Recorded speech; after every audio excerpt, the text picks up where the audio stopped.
That's not good. We better fix that. We're gonna do it right now. So here I have a very leaky washing machine valve, and obviously it's been leaking a while. Let's not look at that. I'm gonna eventually, obviously this is in a state of disarray. I'm gonna be fixing this up, but right now my main goal is to fix this leak. Like I said, obviously it's been leaking for a long time. You can see it's corroded. And what I've been doing is putting this in a position where it might not leak. I kind of open it up a little bit like this and it stops leaking, but obviously this needs to be replaced. So that's what we're gonna do. Now the first step is to find some shutoffs for this water supply. And I follow these around, and lucky for me, I actually have some right here.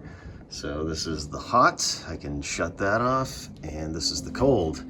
Now, if I didn't have those shutoffs, I would shut the main off. The only thing about that is I don't like messing with the main if I don't have to, because when you go and mess with an old valve like this, that's when things start happening, leaks start happening. So I'd like to avoid that, so it's a good thing I have shutoffs.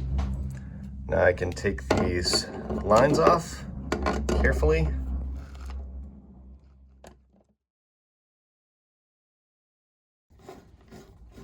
Probably gonna be some water that comes out. Cool. Now let's see if those shutoffs actually work, because sometimes they don't.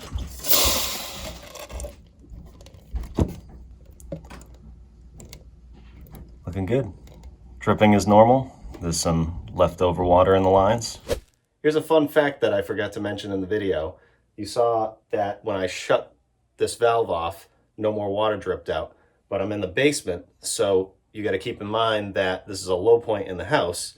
So just like as a straw will hold water if you have your finger on the top of it, and upstairs, if I open a valve, the water would come pouring out of this valve down here. This is the faucet upstairs. You open it up. This is the washer valve.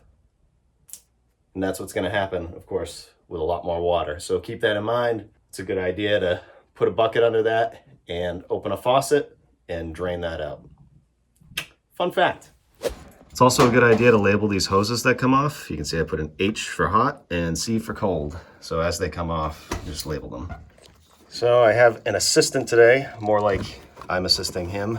He's done this 1,000 times. It's my brother, by the way. I got this valve that looks like it's the same. It's very similar anyways. So we're just gonna take the old valve off and see if it's possible to just put this piece on without having to mess with the pipes. So let's see. That looks a little different to me. Yep, so it does look different. If I got the same one, I could have just put that on here, switched out the washers. Unfortunately, I'm gonna have to change these. So I'm gonna have to cut these pipes and put on some new fittings and put the new valve on. So in order to solder these, you gotta make sure that everything is clean. Clean it up with some sandpaper, fine sandpaper or emery cloth. You wanna clean the inside and the outside of these. You can also use a brush that's actually made for that. But the expert forgot his brush. As a rule of thumb, if you get the shine off of that, see how it's scored up a little bit? That's what you want it to look like before you solder. So then you want to use some flux. And what flux does is it draws the solder into the joint and makes it so that it makes a nice seal when you solder it.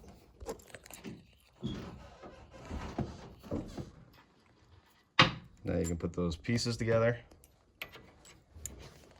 Now this is the solder we're going to use. You're going to make sure that it's lead free. This is Silver Bright 100. And then to solder, you want to heat up the fitting, not the solder. Get it nice and hot, and then let the solder melt into that joint. And you'll actually see that solder get pulled into that joint.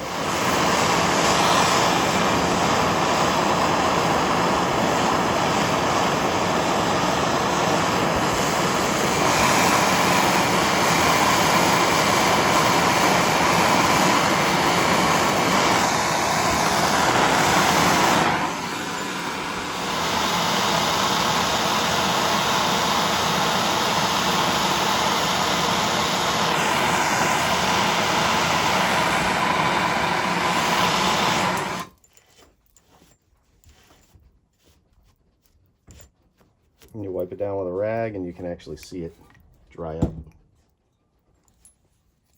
So these are the pieces we just soldered. This is basically going to replace this. So we're gonna have to cut these pipes, attach this, and then this piece right here goes into this, just like that. And you can actually put it either way. You could put it like this, depending on how your pipes go. So this piece right here that attaches to the old PEX, this is actually called Vega PEX, 1/2 inch. And the expert brought his super fancy Pro Press. This goes in a machine that is battery operated and it presses that together. You can get a different type of fitting that goes in here just like this, and it has the rings, and you can get a crimper, and you can actually rent that tool that crimps these for about 12 bucks for a half a day. So, or if you have a friend that has one, you can borrow it.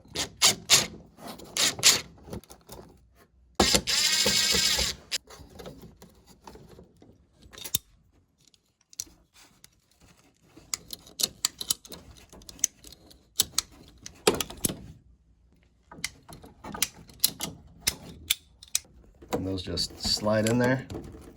You'll know the fitting's all the way in when you see the PEX through that little hole.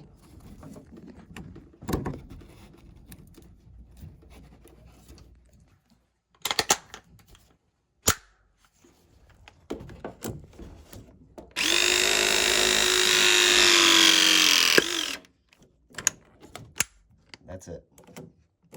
Incredible.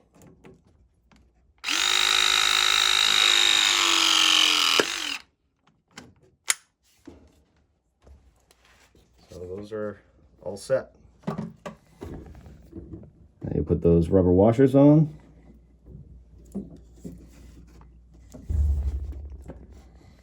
And then the valve body goes in there.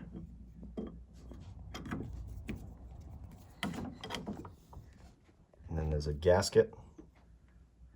Goes on each side with a screw. And then as you tighten those screws, you just want to make sure the pipes are nice and straight up and down.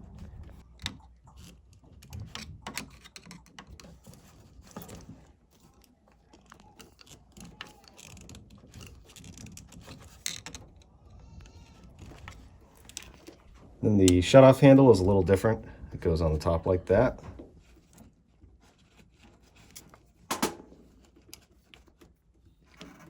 So like you saw, there are screw holes in these fittings back here that you could attach first before you put the valve body on. Like I said, I'm gonna be redoing this whole thing, so I just wanna stop the leak. So I'm just gonna throw some straps right here into this, even though it's not too secure, but it'll be good for now. I'll stop the leak.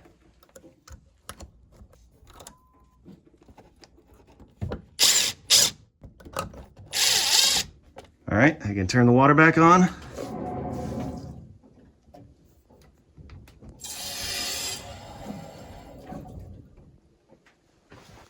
And check for leaks. Look around all the solder joints, anywhere that the valve body attaches. Looks good. Now we're just gonna bleed this because there might be some junk in the water lines. So you don't want that going into your washing machine. Like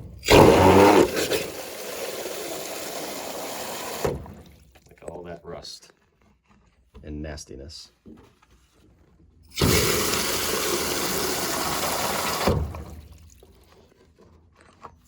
Might also be a good idea to run other faucets in the house until that gets clean. That's from old pipes. Pretty gross.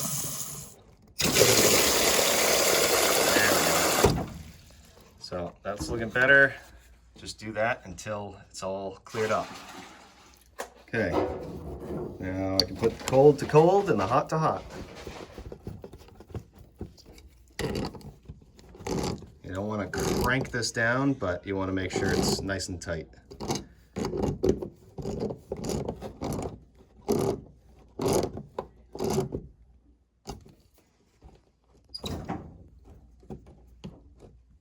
There we go. No more leaks. Next, I gotta fix that. That's awful. If you have old pipes like me and you were getting dirty water, it might be a good idea just to run the washer without any clothes in it. So if you go to do a load of white laundry, it doesn't end up brown. Run that through. You can even throw some bleach in if you really want to. I hope this video helped you out. Maybe it helped you replace your washing machine valve, or if nothing else, maybe you found it interesting. Maybe you learned something. I don't know. Let me know in the comments. If you want to see more content like this, you can click Hereish and Hereish and check those videos out. And if you haven't yet, definitely consider subscribing. I have a ton of home repair and time-lapse content on this channel, and there's plenty more to come. Thanks for watching, and we'll see you on the next one.